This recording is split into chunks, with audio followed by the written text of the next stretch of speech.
Stop. Stop performing someone else's script.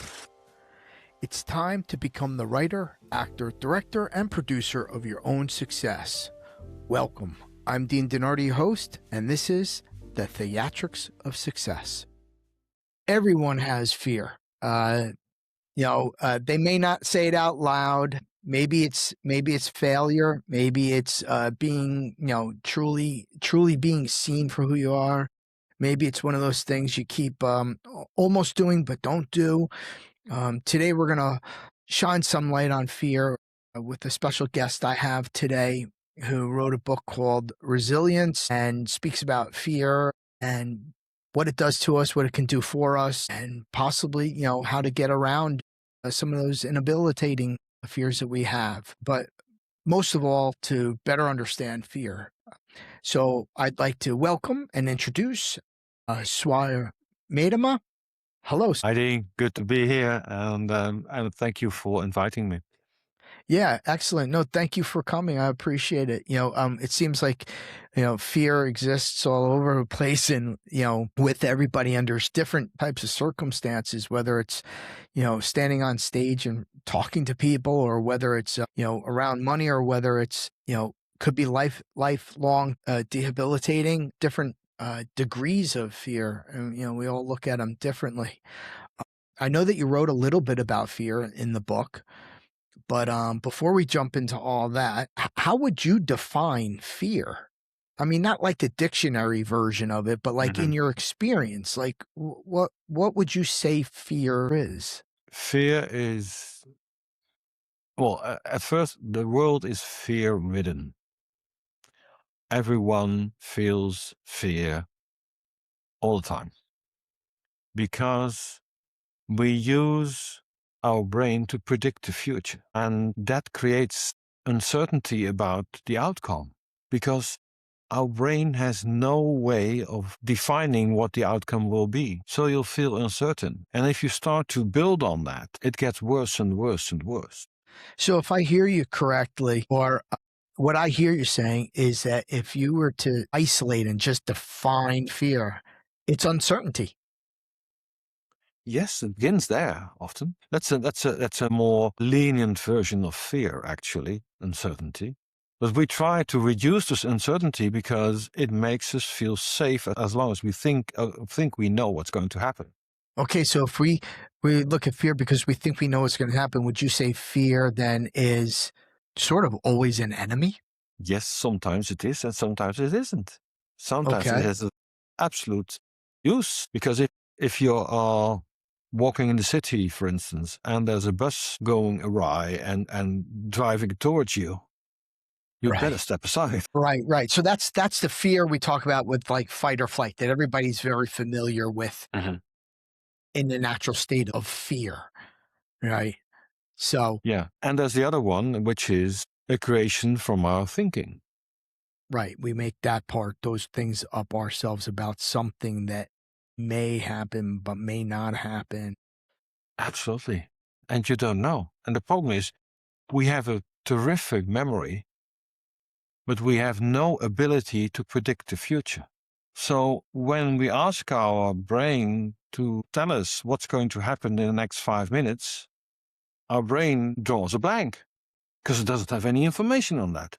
So what it does, it goes back to your memory and then tries to bring from memory something which could happen. So it's making up future possibilities based on past experiences. Absolutely. That's like talking about being stuck between a rock and a hard place. I mean, that's a double-edged sword of disaster. It is. You can't trust your memory on past experiences, and the future hasn't happened yet, so you're not giving it a chance. Well, I mean, that's just disaster waiting to happen. I guess then that's what fear does on the negative side. I guess I would call it the fear of imprisonment. So that's the part where fear imprisons versus protects. Yeah. Right. Because then and that's a funny thing also, because with the understanding I'm working with, there's quite a few people who went into the prisons to talk to people who are in prison. And the funny thing is they felt safer in prison than they felt outside. Right. Be I could controlled see and that. It's a control. controlled environment. I like the best example that I think I like that offers the power of the mind behind imprisoning us based on fears that we create is that, like, I've seen them in movies before. I've read it in a few books. Whereas, like, somebody goes through a personal transformation and they realize that the only thing that imprisoned them was their mind, not that they were stuck in a prison cell or stuck in a life they didn't want, or what have you. They expanded their existence, let's say, through their mind. And that's what happens. And that's how you confine yourself into your mind by not looking what other possibilities are there. So, we were talking about the differences between those fears that, protect us and the fears that imprison us. And Mhm. so that makes plenty of sense how when we think about fears or experiences that haven't happened yet, those are fears that imprison us. Those are fears that, because we're creating emotional charges behind something that has not even happened yet. Mhm. And, how can you do that? You're trying to predict something based on either past experiences or just your evaluation of something, and you're not giving yourself or the experience the chance to not happen the way you think it might, or you're not giving yourself the chance to not react to it in a particular way. Yeah, and And so, like, it's that's an even worse. imprisoning fear. Yeah, it's even worse. What we are doing when we are trying to predict the future and we think things are going to do that way, we're putting on blinders because we're only focused on what we think is going to happen. Right, right, And we have a restricted way of experiencing things, so we can only see what's within our field of experience. But the silly thing is, the answers to that issue, if you have one, are always there and never in between your blinders. They're always right. there. To broaden your perspective of things and the possibilities of what could possibly happen in maybe the other side of things, Yeah, not in the side that you're thinking of it. yeah. And So then, there's a lovely example of this. I think many people can relate to this. You just bought a new car, right. and it's a red, whatever it is, doesn't matter. Ferrari. Well, red Ferrari, and suddenly you see red Ferraris driving everywhere. What happened Right. here? That's a phenomenon, I swear. Like, once you start Absolutely. thinking it, it's like all of a sudden they're all over the place. I Because don't your care what it attention is. is focused on it. That's what it is. So what you did Yeah, is I've done that. you just moved your Right. your view.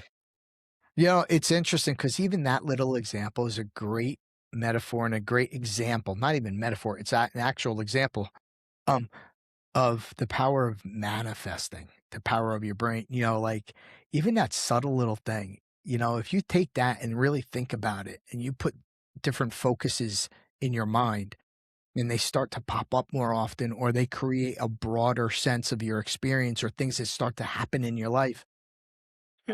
I mean, that's a great example how powerful mental manifestation can be. And, Hmm. so we're talking about the fears that imprison us or protect us. First of all, the ones that protect us, like we mentioned, fight or flight. So that's an innate ability in our human minds that will never, it won't go away. No. It's something that's built into our DNA, and you don't have to worry about it or triggering it. It will trigger on its own. If a bear is going to attack you, it will trigger. So why worry about something that hasn't happened if, that might, make you fearful? You know, the real fear is only things that are literally life threatening. Outside of Yeah. that, Yeah. really, what have you got to be afraid of? Well, in the Western world, at least, there's not so much. Yes, you can get into an area where you're not safe, of course. We all can, of course. Absolutely. But normally, in a normal environment, well, at home, you are not in an endangering situation unless a fire breaks out. Yeah, compared to being on stage and being afraid of speaking. Now we're talking about fear really translate to, confidence, courage, or one's one's belief in oneself or of their capability or uncomfortable with how, like, I think you once mentioned a story about being concerned about how others will perceive you, Hmm. right? So, right, that's a fear, right? I That's a mean, fear, absolutely. And people don't do stage presentations because they're afraid of what they're gonna look like or sound like or be how they're gonna be perceived or what have you, right? mhm, So there's a big difference between, fire and these personal internal. absolutely. And that's what I'm pointing to in my book. I think it's very important that we learn to make the difference, to create the difference between the two. If there's an acute threat, you need to take action. Full stop. Period. Take action. Go for it. Do something in order to at least to solve the situation. If there is nothing there that really threatens you, maybe it's just something your brain has overreacted to. Because when you are, for instance, if you if you want to do a presentation on a podium or a theater where there's maybe 200 people watching you, what happens that people are afraid that they are flooded by their own thinking. So they can't get back to the story they're going to tell. Can't get back to the presentation they were doing. They can't get back to the song they were going to sing. Whatever they were doing doesn't matter. But the problem is it's over flooded by his own thinking. People Right, so you drown also in their own thinking.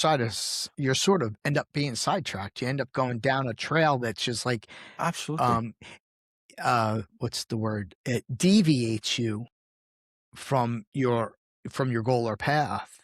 So let me Absolutely. ask you, so would you say these types of fears are inherited, from family, culture, society, or are they just something that we create based on our experiences from family, society, culture, what have or That's a much more how would you say it? Yeah, that's a much more complex question than you. Yeah, let me try to divide it in two parts. One part is yes, it is built into in part of our genes. We call it epigenetics, and through epigenetics, we have been more or less taught through the genes that we must be afraid of stuff like sometimes. That's how family behavior is often not only socially brought forward into the generations, but it's also from the genes as well. But that's only part of the story because we can decide differently. We can Yeah, right. decide not to go that path. And the other part is fear is very often created by our brain because we have some kind of memory, some kind of association, some kind of experience we've had in the past, which could immediately create an anxiety attack. We often hear about women about being afraid of mice or spiders or things like that. I know a couple of men who are. Yes, absolutely, and there are those two, of course, but this is a more well known Right, it's more example. right, it's the stereotype, sure. Yeah, it's rather stereotype, absolutely. But the silly thing is, these people know the mouse cannot really hurt them, but still they are scared to death almost. So let me ask you, I mean, maybe maybe I'm just gonna go down a rabbit hole with this, but I mean, obviously, I don't think those people who are afraid of certain things, they obviously don't realize that it's not gonna hurt them. That's why they're afraid of it. Maybe they see that little mouse as a lion that's gonna eat them. I mean, it's triggering something internally in them that is obviously triggering Mhm. a fear response, right? Or like people on stage. I mean, I've seen, you know, very social people on a one-on-one get on stage and all of a sudden you'd swear they were standing in front of firing squad. Mhm. I mean, it's bizarre, Yeah, and something just clicks. and the silly thing is, it's not the mouse. No, it's internal in them. It's their thought about the mouse. Michael Neal, who's a colleague of mine, he's much more famous than I am, but he's done an experiment once where they were going to present big spiders to an audience who were scared of spiders, and he would help them overcome their fear. And then they did a rehearsal before the show, and then the assistant came into the room where the people were locked onto scanners which were measuring all the information on their brains, and he came in with an empty plastic box. Right, but those people were petrified as if there was something in there it. was an empty plastic box. Right. And he was just saying, well, this is where the spiders will be in tonight. And then those readings went up to the ceiling. So it's your thinking that creates this. Because our thinking always creates our action on what we're going to do with what we are experiencing. Right. The thought creates emotion. The emotion fuels the action behind it. Right. So then I guess you would categorize, we have two categories I saw mentioned in your book, right? The book was called Resilience, by the way. There was the future seers and then the past seers. So people who relate to fear based on past experiences and those who relate to fear on things that haven't happened yet. So we're seeing a pattern between both categories, whereas fear, what's it do to us physically and emotionally? It seems it paralyzes. Yes, it can. But it can also stimulate us. Okay. We have 4 different responses to fear. And we already mentioned a few of them. There's fight, flight, fear, and the 4th one is fawn. So fear is a response to fear? Yeah, fear is fearful response, I would call it, yeah. And fight and flight, you're splitting in 2, right? So fight, flight, then fear and fawn. Yeah. Interesting. Okay.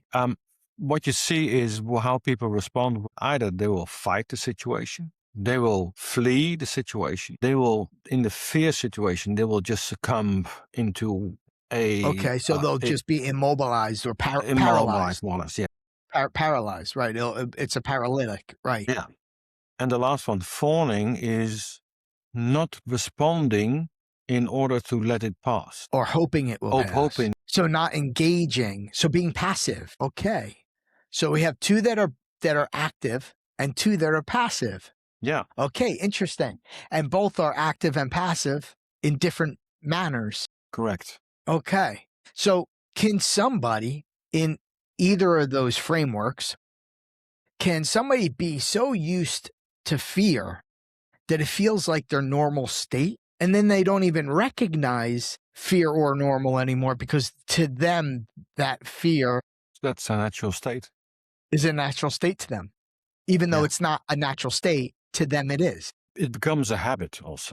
We build our habits from what we experience, then we think about it, then we feel about it, and then we build a habit. Because right, but the habit's the action part. Habit is, the automation part of it. Right, but the fear itself is the really it's more emotional. The thinking is the action part because that leads to something happening, and the habit becomes an automating the process. So you're saying that the actual fear, even though it's emotional, it can actually become just as much of a habit. So you just become so used to it, you're just doing it on autopilot, and it feels normal for them. Absolutely. And it also, we see that with people who are doing all kinds of these repetitive actions when they are scared. I had an uncle once who was washing his hands dry because he was uptight. And then he started doing this. And it didn't make any sense, but it was his way of decreasing the fear feeling. All right. So it was his way of refocusing. More or less, yeah. Changing the focus from the fear to... Right, so essentially he was changing his state of being. Yeah. I mean, he was refocusing his mind, he was changing his physical, demeanor, he was changing his state. Changing your state can influence any, that's the first step in change. Yeah, it is, absolutely. Change your state, shifts your mindset, shifts your perspective, takes you out of that blind spot. You were saying that, people start looking at a fear through blinders and they need a broader perspective to help them get out of it. Well, when you shift or change your state of being always or only through physical activity. You have to do something physical because then the physical will change the mental and emotional. So when you change that state, you broaden your perspective, and you're not stuck in that blind spot. Yeah, but then you're stuck into the hand washing. Let's call it Right. that So way. then that becomes the habit. Hey, but if it gets you out of fear, I mean, as long as it's a healthy habit, does it matter? Yeah, but sometimes it doesn't. It's not healthy. Sometimes it doesn't get you out of fear, you're saying. Yeah. Sometimes it doesn't, and sometimes it's not healthy.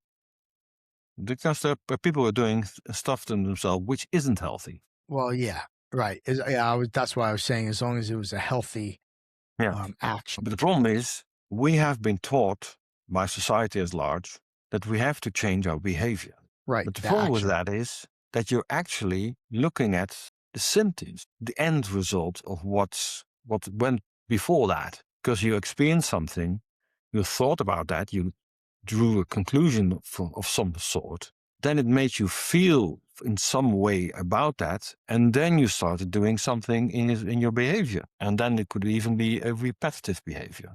But if you're looking at only the behavior, as soon as the pressure goes up, you'll revert to your old behavior again, because that feels safe. And you don't have to think anew and make new conclusions about it.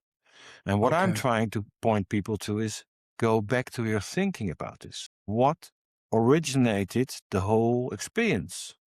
Okay, so you're trying to get them to go back to the origin. Correct. That stimulated the because fear. if you change your thinking about something, it does no longer make sense to show the old behavior. It doesn't make sense. Right, you're giving it a new face, a new look. Well, not really.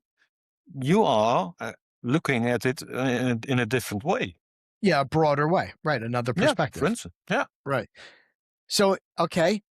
So this is good, because then this leads me to my next question is, do you have some sort of a framework for sitting with fear rather than fighting it? I mean, could you walk us through some sort of a process? I mean, do you have a methodology that you would offer to somebody? Like if they were listening now, had a problem with fear, and I need something to get me out of this rut. I mean, is there something that you could offer or suggest? Yeah, there are different ways to approach this. The most practical way is to watch your own thinking about the situation. We can think about our thinking, let's call it. We can watch our thinking. You can see your thoughts almost go by. Can you relate to that? I can. I mean, I call it the observer, right? It's, I have a practice to train the observer, the observing eye. So it's like, it's sort of a meditation. You would imagine your life on like a movie projector in your mind, and you learn to practice how to see your experiences without being in the middle of them. So it's being of it instead of in it. That's a little bit more advanced way you are. Okay. What I'm trying to point to is we can be just aware of our thinking. For instance, you see a beautiful lady pass by and you say, that's a beautiful lady. And you immediately think, oh, my wife wouldn't like that if it would say that. Right. But how do you get to that point of being aware of those thoughts? Yeah. So like if you're not used to, or you're not trained to be, quote, listen, what we're talking about here is simply self-awareness, right? Yeah. Now there's varying degrees of self-awareness. Yeah. There has to be a way to grow So we do. one's self-awareness. So if I didn't know how to observe those thoughts when I saw somebody walking by, what could I do? Well, the fun thing is we have an innate way of looking at those thoughts. Okay. So what I say is watch your thoughts. And if it does feel less than neutral, and that's practice. But start with the obviously not negative thoughts. Right. Check them. check that thought, because our feeling has an infallible way of judging our thoughts. Because the moment you have a thought, it's being judged by our feeling.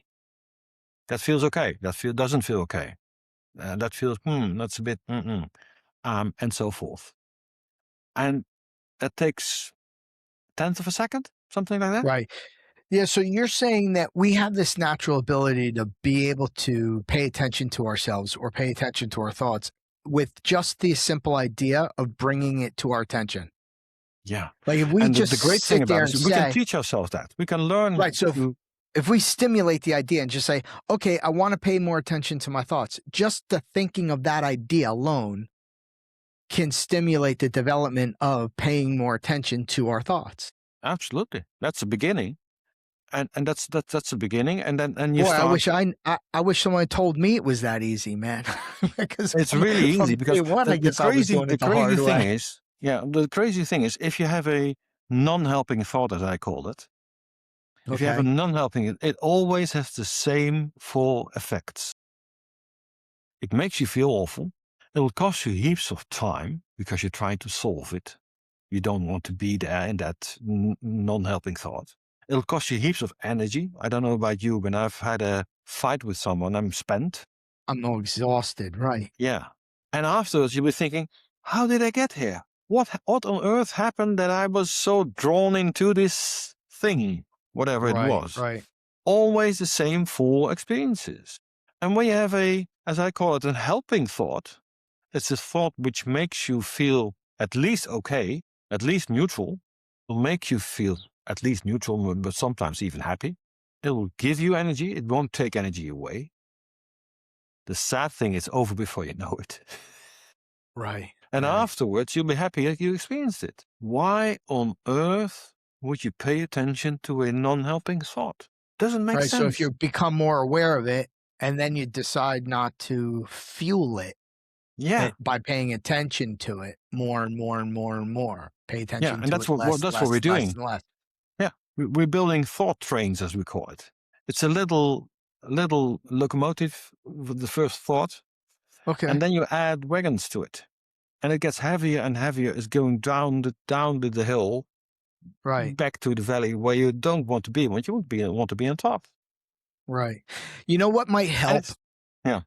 I'm sorry. You know what might help um to get a better relationship to this is, have you worked with somebody, without telling us their names or anything? Have you ever worked with somebody that um would be a good example to share their story, and like what was the transformation, or when or how the shift took place? Yeah, I had this lady of 50 a few years ago. Um, she had been suffering from panic attacks for 23 years. So it was really an entrenched habit.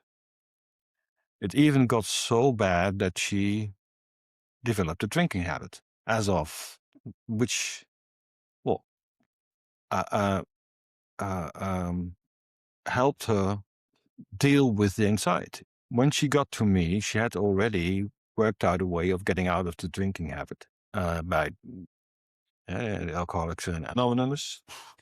Tricky word.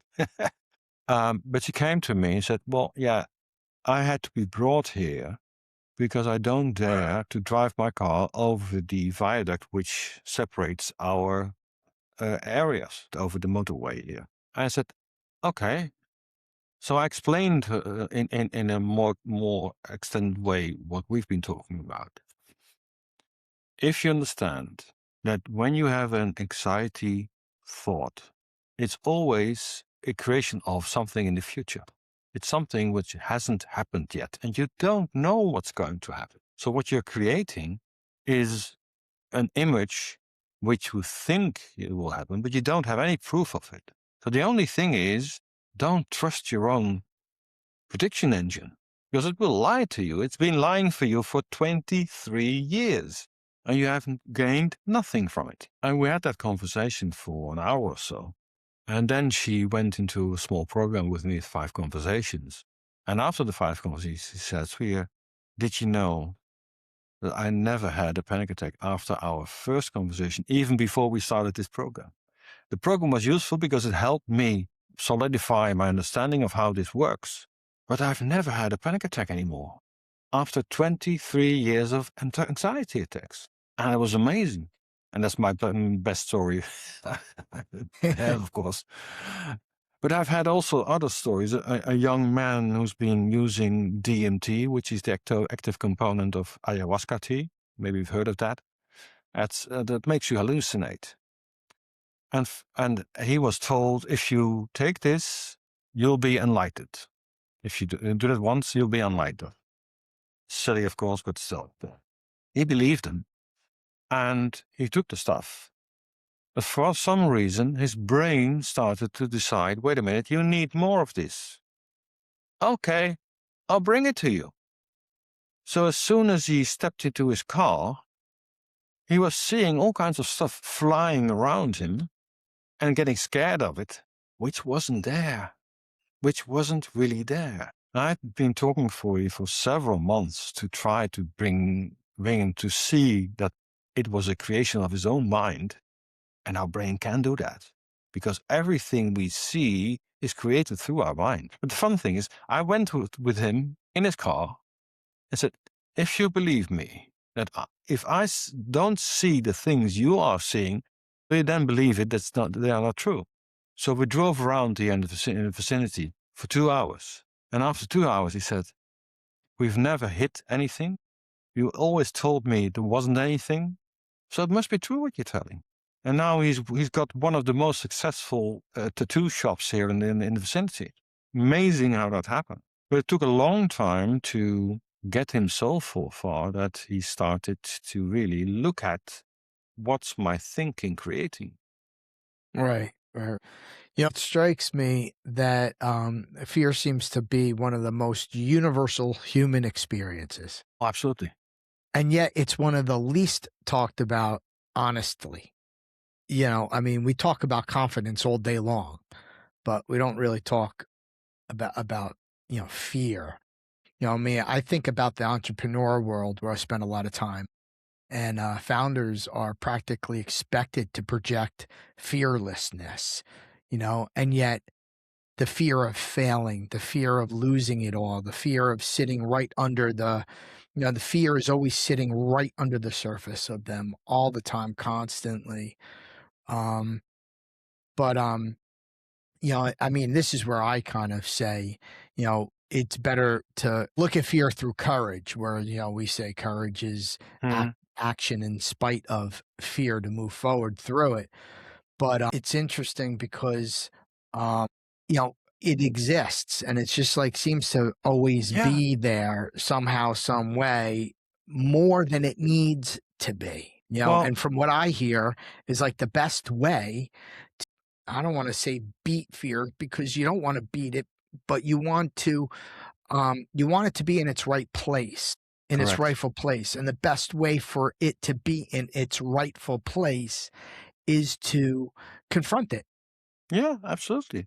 And let's talk about people who are professionally dealing with fear. Right. Like some special forces. They are going into these very demanding actions. They know they will be afraid at some stage. But they also know that being afraid and succumbing to that fearful thought will not clarify their thinking. They'll lose their clarification. Right. And that brings back like what I said. Those people are courageous in spite of fear. They're using courage.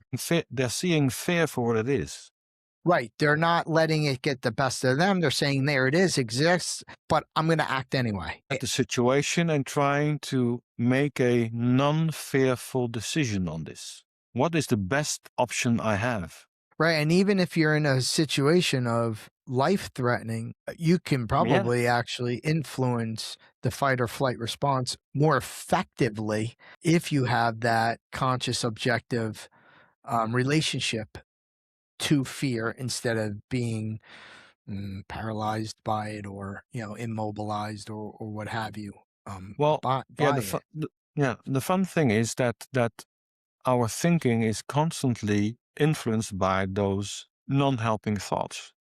I had this experience like that before when I was 2 years into and something I use is one morning I was sitting right here and I'd been practicing for a long time just to drop my non-helping thoughts and my fearful thoughts and my also other thoughts which weren't helping me.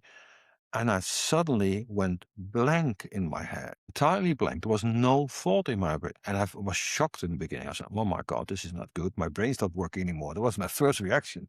And then I realized, wait a minute, now I'm thinking my brain's not working anymore. So something is still working. What's going on? And then I realized, wait a minute, I dropped my non-helping thoughts. And science tells us that about 30 to 75% of our thinking is interpreted in a negative way, so as to keep you safe. But the problem is, when you drop that, you suddenly get all this space, Yeah. Your spatial awareness becomes greater, actually. that too, but also there's much more room to think clearly about all kinds of stuff which is happening anyway. Because life is happening, whatever you like or not. So I grabbed that and I started developing that more and more. And suddenly I found, wait a minute, this is amazing. I can switch to and fro if I want to. I can switch off my non-helping thinking as soon as I need it. And I can also let it go if I want to. So let me ask you something, because this is kind of powerful. You went through a process where you progressively were able to drop your non-helping thoughts. I mean, is that something that, like, do you remember? Do you know what that practice is? That something you could share with us? Like, how would I go through? How do I stop my non-helping thoughts? Like, give me the first step. You don't have to go through the whole, life cycle of it, but No, what's the first process in trying to exactly do as I that? told you Stopping. before. Yeah, but it's exactly as I told you before. It's judging your thoughts, whether they are helping or not. Okay. All If it's right. a So that's the non-helping, basis. yeah, That's the basis, is just to sit there and evaluate your thoughts, whether they're helping or non-helping. That's absolutely. clear. That makes sense. Okay. And then you can suddenly see and you can train your brain to do that because you can train your brain to watch that thought coming up. Right. Oh yeah, that's of no use. Go away. And then Okay. suddenly, And the more you do that, you more you build that yeah, awareness muscle. yeah, absolutely. Excellent. Okay. Hey, I'm gonna ask you something that Hmm. it might be a little challenging, but because obviously before all this, like most of us, you were afraid of things, or you had fears, and they might have gotten the best of you and so forth. So if you could send one sentence about fear to, like, your 18-year-old self, what might it be? Don't be afraid of what people think of you Okay. Okay. So don't be afraid of what people think of you. because Okay. it's a construct of yourself. You Right. construct that thought about what other people think about you.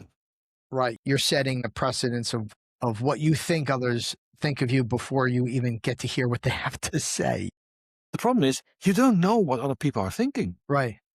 You can guess and you can watch their facial impression, Right. but you can't see, you can't really hear or grasp what they are thinking. There's no way you can.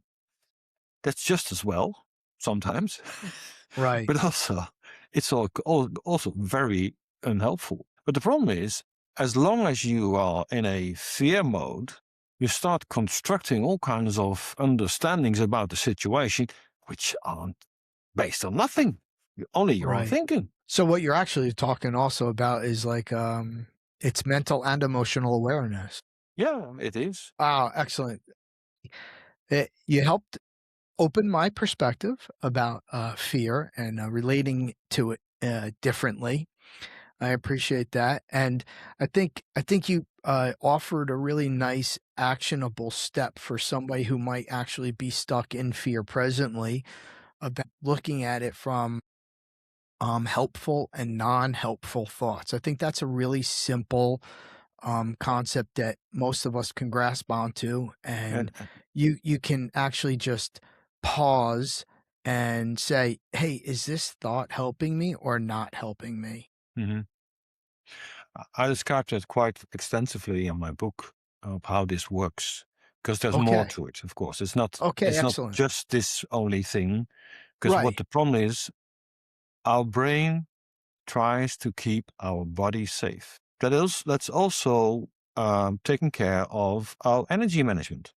So as soon as you're starting to learn something new, your brain will try to hinder that, because what you're actually doing is building new synaptic connections in your brain, building up new memory about stuff.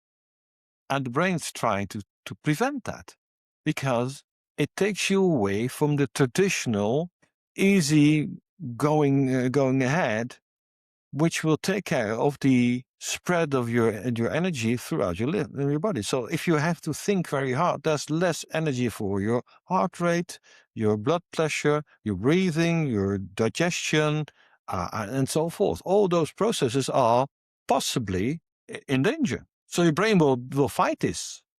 Right. But you speak about this more in your book. Yeah. Your book was called Resilience, by the way. Being resilient. Being Here it is. resilient. Okay, excellent. And where can it be found? It's on Amazon. You can get Okay, it on Amazon. Amazon. It's available worldwide, both in digital as in hard copy, or not hard Okay. copy, software copy. All right. Soft. But we're going to put the links for the book and to Swier, if you want to have a chat with him, in the comments and descriptions of the podcast. In the meantime, Swier, I want to thank you so much for being on today's show. And, Thank you very much. Swier, My pleasure. great conversation, nice insight on fear. I look forward to reading the rest of the book. I haven't read the whole thing yet, but it's nice that you expand on this and some other concepts and ideas. So all the information will be in the episode description. Yeah, and I have two specific chapters on fear and on sadness. And the sadness is the past is no place to dwell, and about fear is we are lousy fortune tellers. Oh, excellent. Lousy fortune. Oh, I got to read that one. So, if any of this meant something to you, or, you know somebody who is paralyzed or dealing with fear, please share the podcast, share the information, share Swier's links, and, spread a good conversation. So, until next time, I want to thank you very much. And once again, thank you, Swier. Thank you, Dean. Thank you for being here. Thank you for joining me and the Theatrics of Success. Remember, your life is the greatest production you will ever create. Every day, you have the opportunity to step into 4 roles that shape your story: the actor, the writer, director, and producer. Continue to listen and learn how these archetypes can empower you to live the life you desire and unleash your potential. Take what inspires you, apply what aligns with your values, and continue to become the person you choose to become.